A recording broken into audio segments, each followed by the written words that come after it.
প্রিয় ছাত্রছাত্রীরা, সোমনাথদার কোচিং সেন্টারে তোমাদের সবাইকে স্বাগত। আজকের ভিডিও থাকছে মাধ্যমিক 2025 ABTA মাধ্যমিক টেস্ট পেপার 2024-25। আজকের ভিডিওতে আমি শুরু করব তোমাদের ম্যাথামেটিক্স পেজ নাম্বার 23। আজকের এই ভিডিওতে থাকছে তোমাদের MCQ থাকবে, শূন্যস্থান পূরণ এবং সত্য মিথ্যা। তো চলো আমরা ভিডিওটি শুরু করি। তো দেখো, প্রথমে তোমাদের 6খানা কিন্তু MCQ দেওয়া হয়। তো 1 নম্বরের প্রশ্নটি আমরা দেখে নিই কি বলেছে। দেখো, বলছে ax² + bx - c = 0 ব্র্যাকেটে নট ইকুয়াল টু 0 দ্বিঘাত সমীকরণের বীজ দুটি সমান হওয়ার শর্তটি হলো। তো এখানে বীজ দুটি সমান হওয়ার শর্তটি তোমাদের নিরূপক 0 আনতে হবে। তো দেখো, একটি ছোট্ট অঙ্ক দেখে নাও তোমার খাতায়। দেখো, 1 দাগের 1 নম্বর অঙ্ক। তো এই সূত্রটা তোমাদের প্রত্যেকেই জানতে হবে যে b² - 4ac = 0। তাহলে কি হবে এখানে? দেখো, b² = 4ac। এটাই হচ্ছে এই অঙ্কের উত্তর। যদি তোমরা এখানে অপশান দেখো, অপশান সি দেখো, b² = 4ac। এটা হচ্ছে আমাদের অঙ্কের অ্যান্সার। নেক্সট অঙ্ক দেখে নাও। এবারে আমরা 2 নম্বরের অঙ্কটি দেখব। কি বলেছে দেখো, যে কোনো মূলধনের r% হারে n বছরের সরল সুদ PNR/25 টাকা হলে মূলধনের পরিমাণটা কত হবে? দেখো অঙ্কটি 2 নম্বর অঙ্ক। আমি অঙ্কটা এইভাবে করছি। দেখো, ধরি মূলধনের পরিমাণ x টাকা। তো আমরা এই সূত্র জানি যে I =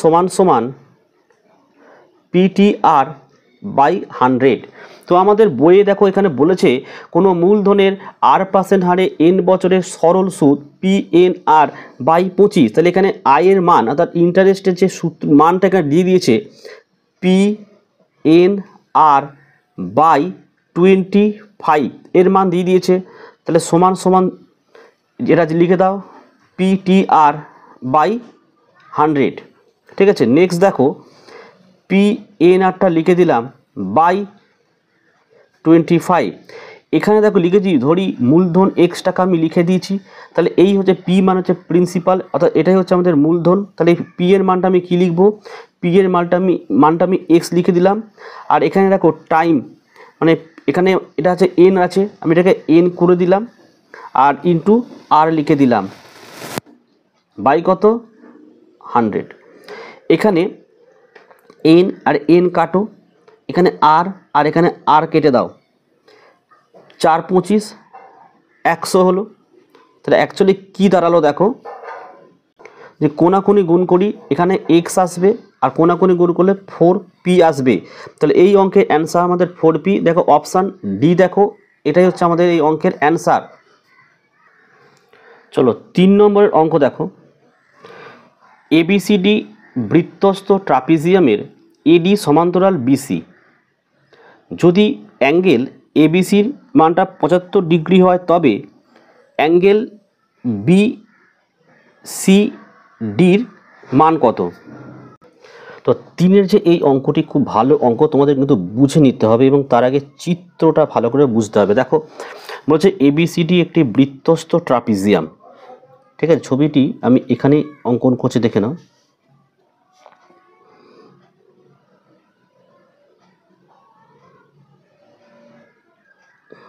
ঠিক আছে,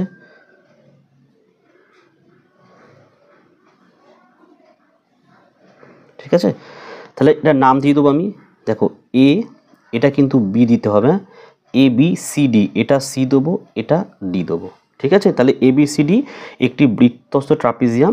দেখো এই যে AD প্যারালাল, দেখো BC হচ্ছে। আবার বলছে যে অ্যাঙ্গেল ABC, মানে এই যে কোণটি রয়েছে, এই কোণটির মান দেখো 75 ডিগ্রি বলে দিয়েছে। ঠিক আছে, তাহলে বৃত্তস্থ এই ট্রাপিজিয়ামের বিপরীত কোণগুলি পরস্পর কিন্তু 180 ডিগ্রি হয়। সেক্ষেত্রে এই কোণটার মান আমরা জেনে যাব, দুটো কোণের মান 180 ডিগ্রি হয়। ঠিক আছে, আর এখানে দেখো বলেছে যে বিসিডির মান বার করতে হবে, কিন্তু বিসিডি মানে দেখো বিসি, এই কোণটার মান আমাদের কিন্তু বার করতে হবে। তাহলে কি বললাম, এই দুটো কোণের মান কি হয়, 180 ডিগ্রি হচ্ছে। তাহলে আমরা এখানে কি পাবো, অঙ্কটা দেখো ভালো করে। তো সুতরাং angle A BC, angle A BC যোগ চিহ্ন দিলাম অ্যাঙ্গেল এ ডিসি, দেখো অ্যাঙ্গেল এ ডিসি দুটো মিলে দুটোর যোগফল হচ্ছে আমাদের 180 ডিগ্রি। ঠিক আছে, তো দেখো অ্যাঙ্গেল এ ডিসি এটার মান বার করতে হবে। তো অ্যাঙ্গেল এডিসি সমান সমান 180 ডিগ্রি, আর এই যে অ্যাঙ্গেল এবিসির মানটা কত, 75 ডিগ্রি, তাহলে মাইনাস 75 ডিগ্রি। তাহলে কি দাঁড়ালো এখানে আমাদের, অ্যাঙ্গেল এডিসি পেয়ে গেলাম কত ডিগ্রি, 180 থেকে 75 বিয়োগ দিলে হচ্ছে তোমাদের 105 ডিগ্রি। তাহলে এইটার মান কিন্তু আমি পেয়ে গেলাম। তো দেখো তাহলে কিন্তু আমরা এইভাবে এটা লিখতে পারি যে অ্যাঙ্গেল ডি এবং অ্যাঙ্গেল সি এদের যোগফল হচ্ছে 180 ডিগ্রি। কারণ কি, কারণ হচ্ছে যে এটা একটা বৃত্তস্থ ট্রাপিজিয়াম। তাহলে এই যে অ্যাঙ্গেল সি আমাদের বার করতে বলেছে, তাহলে অ্যাঙ্গেল সি সমান সমান 180 ডিগ্রি, আর অ্যাঙ্গেল ডি কিন্তু আমি এক্ষুনি বার করেছিলাম যে অ্যাঙ্গেল ডি 105 ডিগ্রি, তাহলে মাইনাস 105 ডিগ্রি। তাহলে আমাদের বার করতে হতো অ্যাঙ্গেল বিসিডি, তাহলে বিসিডি কত হলো, 75 ডিগ্রি। তো আশা করি তোমরা অঙ্ক বুঝতে পারছো। ভিডিওগুলো কেমন লাগছে অবশ্যই তোমরা কমেন্ট করো। তাহলে অপশান বি হলো আমাদের এই অঙ্কের অ্যান্সার। নেক্সট অঙ্ক দেখো। আচ্ছা, এবারে আমরা তোমাদের 4 নম্বর অঙ্ক দেখে নেব। দেখো লেখা আছে 0 degree less than equal theta এবং লেস দ্যান ইকুয়াল 9 ডিগ্রি এ যদি 3 - 3 sine theta minus cos square theta হয়, তবে এর মধ্যে কোন মানটি হবে। তো দেখো অঙ্কটি, দেখো 4 অঙ্কটি আমি লিখেছি 3 - sine theta minus cos square theta সমান সমান 0। তো দেখো তাহলে আমি অঙ্কটিকে এইভাবে লিখবো, দেখো 3 - 3 সাইন থিটা মাইনাস, এটাকে আমরা এইভাবে লিখব 1 - সাইন স্কোয়ার থিটা সমান সমান 0। তারপর দেখো 3 - 3 সাইন থিটা মাইনাস প্লাসে -1 আর মাইনাস মাইনাসে প্লাস সাইন স্কোয়ার থিটা সমান সমান 0। তারপরে লিখবো, দেখো এটা লিখে দিই আমি, দেখো sine square theta minus 3 sine theta plus 2 সমান সমান 0, বা sine square theta minus 2 sine theta minus sine theta plus 2 সমান সমান 0। তাহলে কি দাঁড়ায়, দেখো সাইন থিটা এখানে হচ্ছে সাইন থিটা -2 আর এখানে -1 গেলে পুরো থাকবে সাইন থিটা -2 সমান সমান 0। তাহলে কী দাঁড়াচ্ছে, দেখো সাইন থিটা -2 এই দুটোর জন্য একটা হলো, আর আছে এখানে দেখো সাইন থিটা -1 সমান সমান 0। তাহলে সাইন থিটা -2 সমান সমান 0। সুতরাং তাহলে সাইন থিটা 2 এ গেলে 2, এটা তো হবে না, অথবা এটা লেখো সাইন থিটা -1 সমান সমান 0, তাহলে সাইন থিটা এটাও দিয়ে গেলে 1, তাহলে এখানে থিটা সমান কত হচ্ছে 90 ডিগ্রি। ঠিক আছে, দেখো অপশান সি হচ্ছে এই অঙ্কের অ্যান্সার। 4 নম্বর অঙ্ক হলো 5-এর অঙ্ক। দেখো এবারে আমরা 4 নম্বর হলো 5 নম্বর অঙ্ক দেখে না কি বলেছে। একটি গোলকের আয়তন 4/3 পাই আর কিউ ঘন একক। গোলকের আয়তনটা এখানে বলে দিয়েছে 4/3 পাই আর কিউ। ইহা একটি ঘনকের মধ্যে অবস্থিত, তবে ঘনক এবং গোলকের আয়তনের অনুপাত কত হবে। দেখো অঙ্কটি, দেখো 5-এর অঙ্কটা, এই 5-এর অঙ্কটা আমরা একটা ছবি প্রথমে এঁকে নেব। অঙ্কটা বলেছে যে একটি গোলকের আয়তন 4/3 পাই আর কিউ ঘন একক, ইহা একটি ঘনকের মধ্যে অবস্থিত। ধরো এটা একটা ঘনক, এর মধ্যে এটি অবস্থিত। ঠিক আছে, তা তোমাদের মাথায় রাখতে হবে, দেখো এটা হচ্ছে ঘনকের বাহু, তাই তো, এটা হচ্ছে ঘনকের বাহু, যেটা ঘনকের বাহু সেটা গোলকের ব্যাস। ব্যাস মানে কত 2r একক। তাহলে এখান থেকে আমরা ঘনকের আয়তন জানতে পারবো। দেখো তাহলে ঘনকের আয়তন 2r কিউব ঘন একক। 2r কিউব মানে 8r কিউব ঘন একক। ঠিক আছে, এদের অনুপাত আমাদের বার করতে বলেছে। তাহলে 8r cube is to 4/3 pi r cube. ঠিক আছে, এদিকে আর কিউব কেটে দাও, 4 দুগুণে 8, তাহলে 2 হলো, আর উপরে আছে 1/3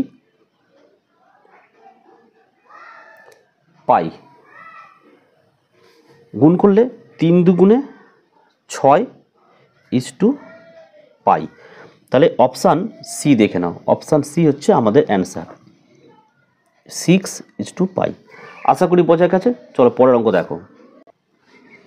চলো আমাদের নেক্সট অঙ্ক হচ্ছে তোমার 6 নম্বর অঙ্ক দেখে নাও।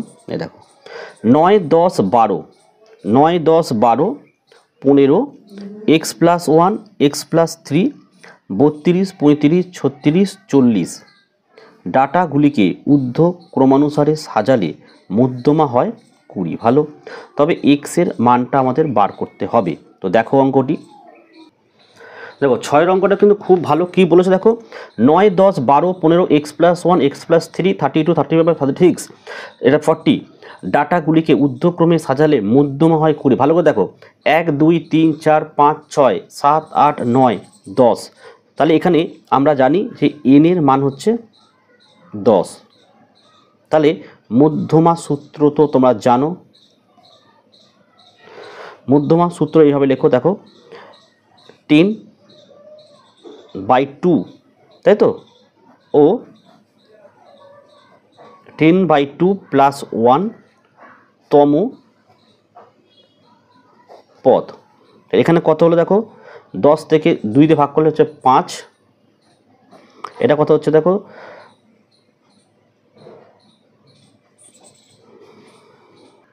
এটা হচ্ছে দেখো, অনেকে যে না বোঝো করে দিই আমি, 2 যদি লসাগু করে দাও, দেখো এখানে 10 প্লাস 2, তাহলে এখানে হলো 5, 10 আর 2 12, আর 6 দুগুণে 12, 5 আর 6 তম পদ কিন্তু। তাহলে 1, 2, 3, 4, এটা হচ্ছে দেখো 5তম পদ, এটা দেখো 6তম পদ। তাহলে 5তম পদ কি আছে দেখো, x+1, দুটো যোগফল করতে হবে, x+3/2, এদের গড় করবো। দেখো তাহলে কী দ্বারা, দেখো x+1, x+3/2, কটা এক্স আছে এখানে, দুটো এক্স, 2x লিখে দিলাম, 3 আর 1 4/2। তাহলে 2কে 2 দিয়ে কেটে গেলে x পড়ে থাকে, আর 2 দুগুণে 4, তাহলে কত দাঁড়ালো আমাদের এখানে x+2। তো আমাদের এখানে যেটা x+2 সেটা ওখানে বলেছে 20, তাহলে এখানে লিখবে শর্তানুসারে x প্লাস 2 সমান সমান 20।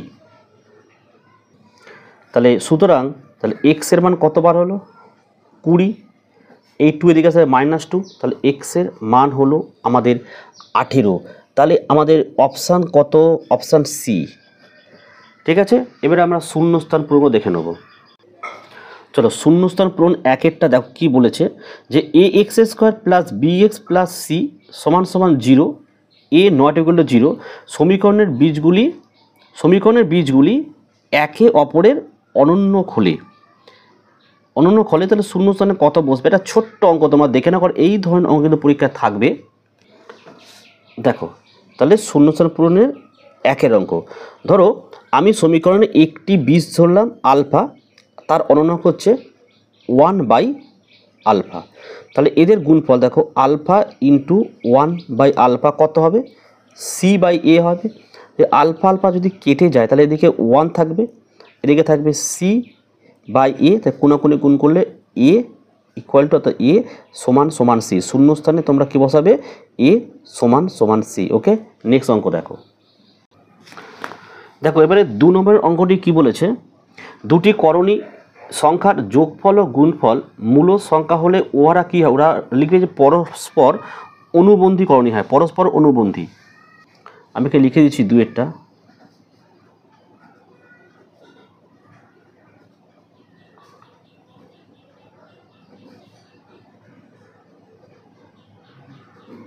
হ্যাঁ, শূন্যস্থান তোমরা এটা লিখে দেবে। নেক্সট অঙ্ক দেখো।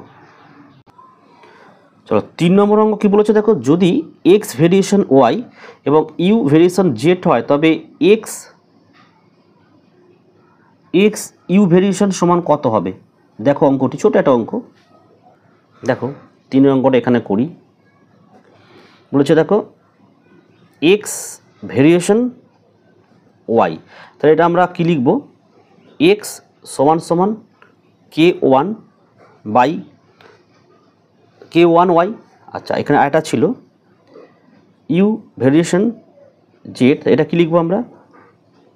ইউ সমান সমান k2z। তাহলে এইটা লিখো, দেখো এক্স আর ইউ সমান সমান k1 k2 yz। তাহলে সুতরাং এক্স ইউ ভেরিয়েশন কী হচ্ছে? তার এটা yz হবে। তাহলে শূন্যস্থানে তোমরা কী লিখছো? এটা এক্স ইউ ভেরিয়েশন yz, তোমরা শূন্যস্থানে লিখবে এইটা yz। ঠিক আছে, নেক্সট দেখো 4টা দেখো, sine theta plus sine square theta সমান 1 হলে cos square theta plus cos 4 থিটার মান কত হবে? এটার মান 1 হবে। ঠিক আছে, 1 করে নেবে। নেক্সট অঙ্ক দেখো, আমাদের 5 অঙ্কটা কি বলেছে, একটি ত্রিভুজের যে কোনো বাহুর সমান্তরাল রেখার অংশটি অন্য দুটি বাহু বা বর্ধিত দুটি বাহুকে বিভক্ত করে ড্যাশ। তো তোমরা শূন্যস্থানে লিখবে এটা সমানুপাতে বিভক্ত করে। ঠিক আছে, সমানুপাতে হবে এটা। 6 নম্বর অঙ্ক, যদি পি সংখ্যক সংখ্যার গড় বি এবং পি প্লাস কিউ সংখ্যক সংখ্যার গড় এ হয় তবে কিউ সংখ্যক সংখ্যার গড় কত হবে? দেখো অঙ্কটি। তাহলে আমাদের হচ্ছে নেক্সট অঙ্ক হচ্ছে তোমার 6টা। তো দেখো বইতে এখানে বলা হচ্ছে যে পি সংখ্যক গড় হচ্ছে বি, তা আমি লিখব যে পি সংখ্যক সংখ্যার সমষ্টি, পি সংখ্যক সংখ্যার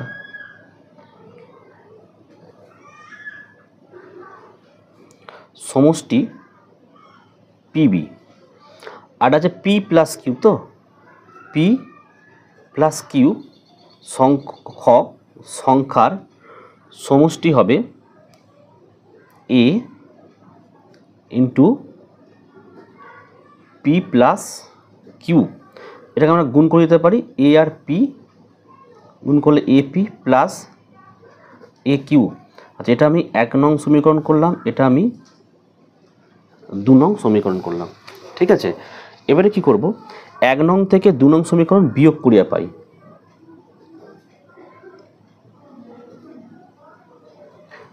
পাই। তাহলে 1 নং যে সমীকরণ সেটা হচ্ছে আমাদের 2 নংটা করতে হবে। 2 নং থেকে 1 নং বিয়োগ করে দেবো। 2 নং সমীকরণ মানে এটা থেকে আমি 1 নংকে বিয়োগ করে দেবো। তো 2 নং সমীকরণটা কি আছে আমাদের?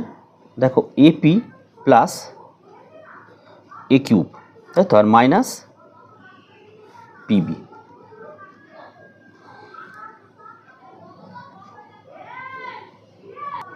তাহলে এই দুটোর মধ্যে আমাদের কমন যাবে, দেখো পি যদি কমন যায় তাহলে এ প্লাস কিউ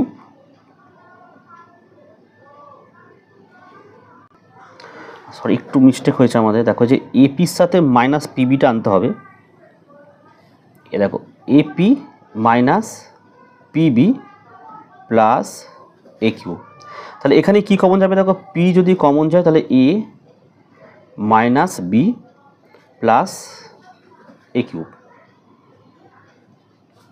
তাহলে কী দাঁড়াচ্ছে দেখো এ মাইনাস বি, এটা আমি করতে পারি এইভাবে পি বাই কিউব প্লাস এ। এটাই তোমাদের শূন্যস্থানের উত্তরে লিখতে হবে, ঠিক আছে। নেক্সট অঙ্ক দেখো। এবারে আমরা সত্য মিলে দেখে নেব। দেখো একের অঙ্কটা x square plus x plus 1 সমান 0 দ্বিঘাত সমীকরণের বীজগুলো হচ্ছে বাস্তব। এটা কিন্তু তোমরা ফলস করবে, কারণ আমরা জানি যে বি স্কোয়ার মাইনাস 4ac সমান যেটা কর অঙ্কটা আমি দেখাই এখানটাই, যেখানে দেখি দেখো বি স্কোয়ার মাইনাস 4ac মানে হচ্ছে এটা 1 স্কোয়ার মাইনাস 4। আচ্ছা খাতায় দেখি দিই এটা আমি, দেখো একেরটাই বি স্কোয়ার মাইনাস 4ac, তাহলে 1 স্কোয়ার মাইনাস 4 ইন্টু 1 ইন্টু 1, তাহলে এখানে কী দাঁড়ালো 1 মাইনাস 4 মাইনাস 3। তো এটা ফলসই হবে, ঠিক আছে। নেক্সট দেখো 2 নম্বর দেখো বলছে এক্স ভেরিয়েশন 1/y হলে x to the power n আর y to the power n ধ্রুবক সংখ্যা। চল দেখো অঙ্কটা দেখিনি আমরা। 2 নম্বর অঙ্ক দেখো, তাহলে এক্স ভেরিয়েশন 1/y হলে তাহলে কী দাঁড়ায় দেখো এক্স সমান কে 1/y বা এক্স ওয়াই সমান কে। সুতরাং x to the power n y to the power n সমান কে টু দি পাওয়ার n। তাই এটা কি হলো? এটা আমাদের সত্যই হলো, ঠিক আছে। দুইটা কিন্তু সত্য হবে। হ্যাঁ, নেক্সট দেখো 1 2 3 অঙ্কটা sine square 2 theta plus cos square 2 theta সমান 2। আচ্ছা এটা আমাদের ট্রু হলো। আচ্ছা এটা কিন্তু ফলস হবে, কারণ তোমরা জানো যে এটা sine square 2 theta plus cos square 2 সমান 1 হবে, এই দুইয়ের জায়গাটা 1 হবে, ঠিক আছে। 4 নম্বর অঙ্ক 3টি সমরেখ বিন্দু দিয়ে একটি মাত্র বৃত্ত অঙ্কন সম্ভব না, এটিও কিন্তু ফলস হবে, ঠিক আছে, কারণ 3টি সমরেখ বিন্দু দিয়ে কিন্তু বৃত্ত অঙ্কন করা যাবে না। আচ্ছা 5এরটা কি বলেছে? রুট এ মাইনাস বি এর অনুবন্ধীকরণই হলো রুট এ প্লাস বি। না, এটাও মিথ্যা, এটাও ফলস হবে, ঠিক আছে। নেক্সট অঙ্ক অর্থাৎ 6 নম্বর অঙ্ক, যদি sec theta plus cosec phi আর এখানে 0 degree less than theta 90 degree এবং 0 ডিগ্রি ফাই 90 ডিগ্রি হয়, তবে সাইন থিটা প্লাস ফাইয়ের মান 1 হবে। এটা সত্যি হবে, ঠিক আছে, এটা ট্রু হবে। তো দেখো আজকের এই ভিডিওতে আমি তোমাদের 1 নম্বরের অঙ্কগুলো সব করে দিলাম। তোমাদের ভিডিওগুলো কেমন লাগছে কমেন্ট করে জানাও। পরবর্তী পার্ট অর্থাৎ দেখো 10 দুগুণে 20 খুব গুরুত্বপূর্ণ অঙ্কতে ভালো করতে গেলে কিন্তু প্রত্যেকটা অঙ্ক আমি সলভ করে দেবো, তোমরা অবশ্যই কমেন্ট করে জানাও, ঠিক আছে। আর যারা নতুন তারা চ্যানেলটি কিন্তু অবশ্যই সাবস্ক্রাইব করে এবং পাশে থাকা বেল আইকন প্রেস করে অল নোটিফিকেশনটি কিন্তু অবশ্যই অন করো, যাতে আমি যখনই কোনো ভিডিও আপলোড করব সবার প্রথম যেন তোমার কাছে পৌঁছে যেত। আজকের ভিডিও আমি এখানে শেষ করছি। তোমরা প্রত্যেকেই ভালো থেকো এবং সুস্থ থেকো।